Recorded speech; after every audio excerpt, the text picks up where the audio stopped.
China کا دنیا کے بہترین SLBM میزائل کا کامیاب تجربہ، جس نے رشیا اور امریکہ کو بھی ہلا کے رکھ دیا۔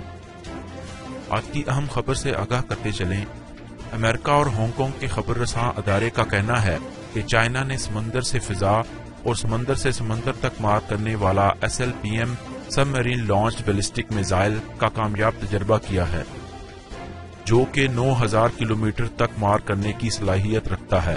اس سے پہلے بھارتی نیوی کا INS ایریہنٹ کا تجربہ سامنے آیا تھا، جو کہ 750 کلومیٹر تک مار کرنے کی صلاحیت رکھتا ہے۔ انڈین نیوی کی طرف سے مزید دعویٰ کیا گیا ہے کہ آنے والے وقت میں بھارتی نیوی 3500 کلومیٹر تک مار کرنے والے K4 میزائل کا تجربہ کرنے کا سوچ رہا ہے۔ رپورٹ میں ماہرین نے کہا ہے کہ چائنا کا یہ SLBM میزائل چائنا کے ہی JL-3 میزائل سے دگنا طاقت کا حامل ہے، جس کو نومبر میں یلو سی میں ٹیسٹ کیا گیا تھا۔ ماہرین کے مطابق JL-3 کی رینج امریکی ٹرائیڈنٹ میزائل سے کم ہے۔ اس کی قابلیت JL-2 سے زیادہ بہتر ہے، جس کی رینج 7000 کلومیٹر کہا جاتا ہے۔ JL-2 missile 4 type 4 class nuclear power ballistic missile submarines کے ساتھ نصب کیا گیا ہے، جو کہ اپنے ساتھ 16 میزائلز لے کر جا سکتی ہے۔ پینٹاگون کی سالانہ رپورٹ کے مطابق 2020 سے JL-3 میزائل ایک نئی کلاس SSBN جو کہ ٹائپ 096 کی دگنا ہے میں نصب کیا جائے گا۔